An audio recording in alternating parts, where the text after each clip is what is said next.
এই ঘটনাটি শুনে আমার সমস্ত শরীরের লোম দাঁড়িয়ে গেছে। তো আপনারাও পুরো ঘটনাটি শুনে যান। কোরআন প্রেমী এক মেয়ের কাহিনী।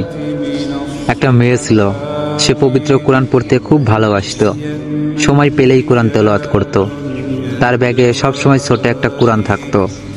গাড়িতে বসেও সে কোরআন পড়ত।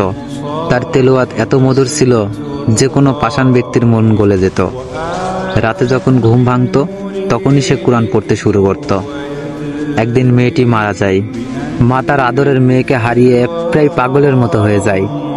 একদিন রাতে মা তার মেয়ের স্বপ্ন দেখে ঘুম ভেঙে যায়। হঠাৎ তার মা তার মেয়ের রুম থেকে কান্নার আওয়াজ শুনতে পায়। তিনি ভয়ে সেই দিন ওই ঘরে যাননি। পরের দিন সকালে তার বাবাকে জানান, কিন্তু সে বিশ্বাস করে না। পরের দিন রাতে তার মা আবার সেই কান্নার আওয়াজ শুনতে পায়। তারপর তার বাবাকে বলে, বাবাও শুনে সেও ভয় পেয়ে যায়।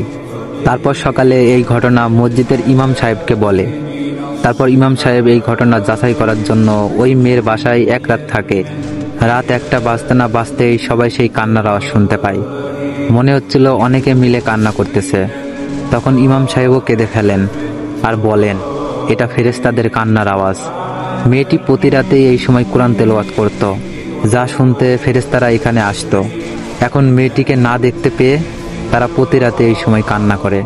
রাসূল সাল্লাল্লাহু আলাইহি সাল্লাম বলেছেন, কোরআন পাঠে দক্ষ ব্যক্তি উচ্চ মর্যাদা সম্পন্ন ফেরেশতাদের সঙ্গী হবে। সূরা আবু দাউদ।